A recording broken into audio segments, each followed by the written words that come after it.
Hey guys, Mike Perlman here for Techno Buffalo, and you may be asking yourselves, what am I doing with the Samsung WB150F digital camera and the Samsung Galaxy S2?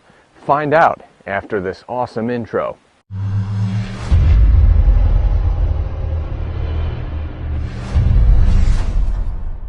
So this is my review of the Samsung WB150F.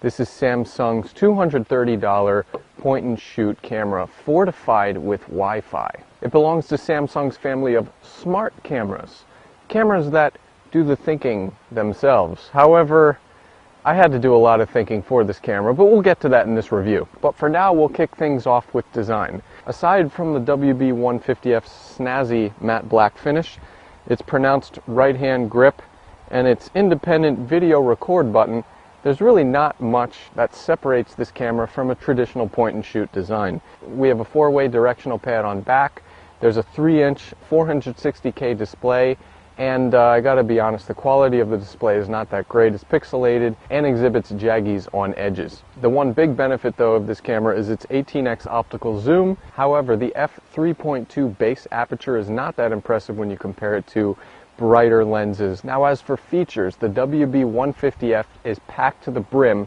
for the average consumer. This camera has so many different modes, and we'll start with the more advanced modes.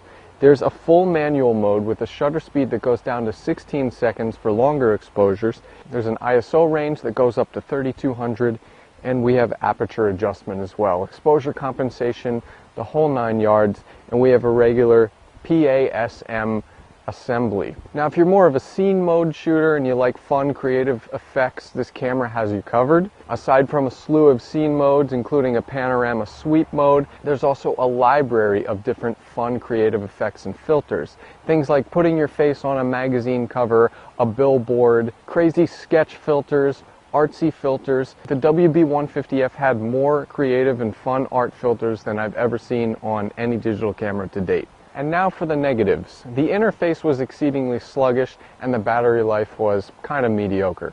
But the big news in the feature department is the WB150F's Wi-Fi mode. Let me walk you through the Wi-Fi mode on the WB150F.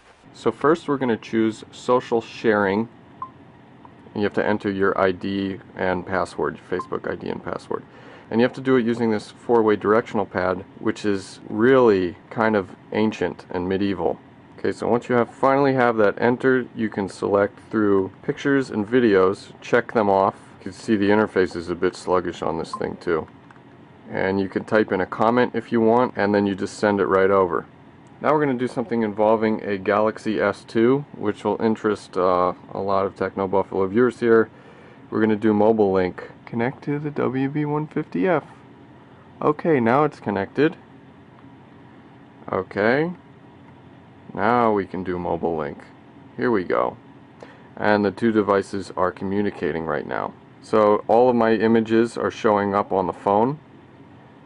So I can do basically the same thing as I did with Facebook, check them off, and then transfer them over. Alright, here we are. Wireless viewfinder.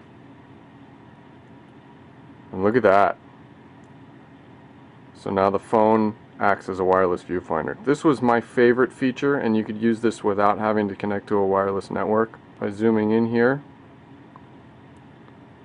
it's really sluggish though. And I can also take a picture with the phone, using the phone as a remote. And then the picture or video saves on the phone and the camera.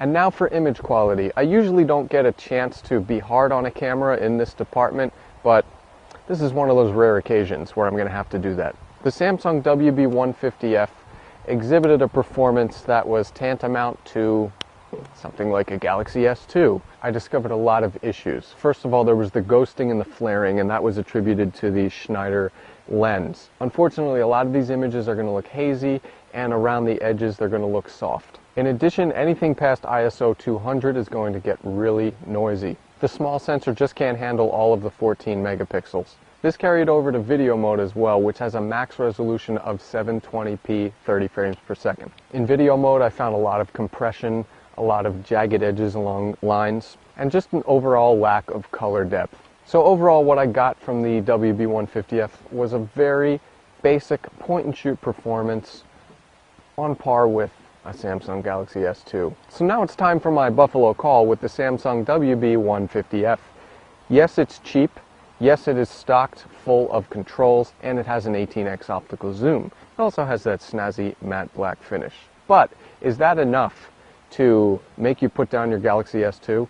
For me, it really wasn't. The image quality alone on the WB150F was just not worth it. Unless you're taking super close-up macro shots or you're just using a bunch of creative filters to put on Facebook, this camera cannot be taken as a serious contender when compared to the competition from Panasonic and Canon. Furthermore, I really didn't see any need for the Wi-Fi functionality on this camera, other than the wireless viewfinder, which is pretty fun, and that was just about it. Yes, it's nice to have Wi-Fi features on a point-and-shoot, but the interface needs to be severely revamped. For the full Samsung WB150F review, be sure to go to technobuffalo.com. Until next time, I'm Mike Perlman.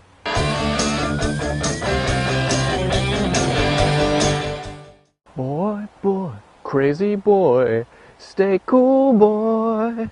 Got a rocket in your pocket. Do, do, do, do, do.